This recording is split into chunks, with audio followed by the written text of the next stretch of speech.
আসসালামু আলাইকুম রহমতুল্লাহ। আজ আমরা এমন একটি বিষয় নিয়ে কথা বলবো যা আমাদের সমাজে অনেকেই অবহেলা করে থাকি। গরিব মানুষের বড় লোকদের উপর হক। আল্লাহ তাআলা কোরআনে বলেন, তাদের ধন সম্পদের নির্ধারিত হক আছে ফকির ও মিসকিনের জন্য। এবং রাসূল সাল্লাল্লাহু আলাইহি সাল্লাম বলেন, যে ব্যক্তি নিজের ধন সম্পদ থেকে গরিবের হক আদায় করে না, কিয়ামতের দিন সে সম্পদ বিষাক্ত সাপ হয়ে তার গলায় পেঁচিয়ে দেওয়া হবে।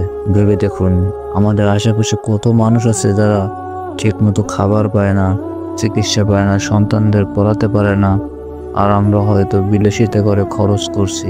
এদের প্রতি সাহায্য করা শুধু মানবতা নয়, এটা আল্লাহর পক্ষ থেকে আমাদের উপর ফরজ। জাকাত, সদকা, ফিতরা এসব ইসলামের এমন ব্যবস্থা যার মাধ্যমে গরিবের হক আদায় করা হয়। যারা গরিবদের হক দেয় না, তারা শুধু গরিবদের অধিকার নষ্ট করছে না, বরং তারা আল্লাহর গজবকে আহ্বান করছে।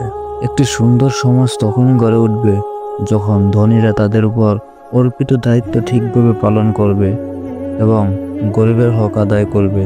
চলুন আজই চিন্তা করি আমাদের সম্পদে গরিবের জন্য কতটুকু জায়গা রেখেছি। আল্লাহ তাআলা আমাদের সবাইকে গরিবদের হক আদায় করার তৌফিক দান করুন। আমিন। ভিডিও যদি ভালো লাগে তাহলে শেয়ার করুন, হয়তো কেউ এতে উপকৃত হবে।